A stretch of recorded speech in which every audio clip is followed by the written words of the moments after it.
रोहित पवारांनी ट्विट केलेला व्हिडिओ खरा आहे असं यशोमती ठाकूर यांनी म्हटलंय। राणांनी रोजाने पैसे दिले हे खरं आहे असं यशोमती ठाकूर म्हणाले। खुल्लम खुल्ला पैसे वाटप सुरू होतं असंही यशोमती ठाकूर म्हणाल्या। राणा नवरा बायको खालच्या पातळीचं राजकारण करतात असंही त्यांनी म्हटलंय। रोहित पवारांनी जे आहे तो एक व्हिडिओ ट्विट केलेला आहे।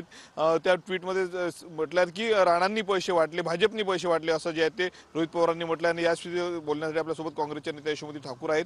तर काय सांगणार, रोहित पवारांनी एक व्हिडिओ ट्विट केलेला आहे अमरावती। 300 रुपये रोज, 500 रुपये रोज, कोणाला 1000 रुपये रोज, कोणाला 700 रुपये रोजानं पैसे आणले, लोक आणले आणि तरीही त्या पेंडॉल भरू शकला नाही। ही वस्तुस्थिती आहे। जो ट्विट केलेला व्हिडिओ ही पण फॅक्ट आहे। इथलं जे प्रशासन आहे या प्रशासनाने एकदम गुलामगिरीसारखं काम केलेलं आहे। आम्हाला EVMsचे पण खूप त्रास झाला। आम्हाला जी सिस्टम आहे ॲडमिनिस्ट्रेशनची त्यांनी खूप त्रास दिला आणि पोलिसांनी पण खूप त्रास दिला। इतकं त्यांचं खुल्लम खुल्ला वाटप तिथे सुरू होतं आणि हे काय आमच्या CPंनाही दिसलं नाही आणि आमच्या कलेक्टरांनाही दिसलं नाही। ही फॅक्ट आहे। अमरावती लोकसभा मतदारसंघाकडे सर्वांचं लक्ष लागलेलं आहे। संपूर्ण निवडणूक महाविकास आघाडीच्या लोकांनी एकत्र लढलेल्या आहेत। राहुल गांधींची सभा असेल, शरद पवारांची सभा, उद्धव ठाकरे, त्याचं फलित होणार, फलित होताना दिसतंय।